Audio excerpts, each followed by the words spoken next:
મારું નામ પરમા જયશ્રી વાઘાભાઈ છે. હું 6ઠ્ઠા ધોરણમાં ભણું છું. મારી શાળાનું નામ શ્રી લુવારવા પ્રાથમિક શાળા છે. આજે હું તમને છત્રપતિ શિવાજી મહારાજ વિશે થોડુંક કહીશ. છત્રપતિ શિવાજી મહારાજનો જન્મ 19 ફેબ્રુઆરી 1630માં પૂર્ણા શિવનેરી કિલ્લામાં થયો હતો.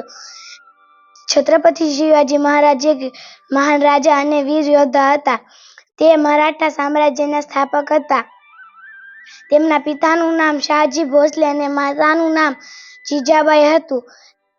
તેમણે નાની ઉંમરમાં જ પોતાના માતા-પિતા પાસેથી જ્ઞાન શિક્ષણ મેળવ્યું હતું.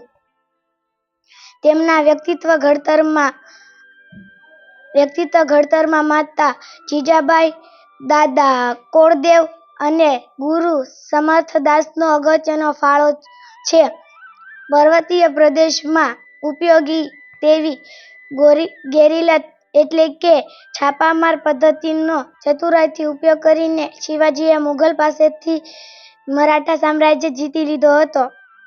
ભારત અને ખાસ તો મહારાષ્ટ્ર અને ગુજરાતમાં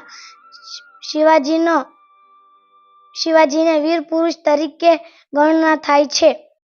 શિવાજી એક સૈન્ય યુદ્ધ અને પ્રશાસનમાં ઉત્કૃષ્ટ પ્રશિક્ષણ મેળવ્યું હતું.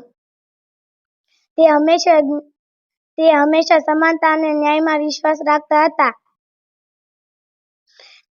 તેમની માતા તેમને શિવબા પણ કહેવામાં આવતા હતા.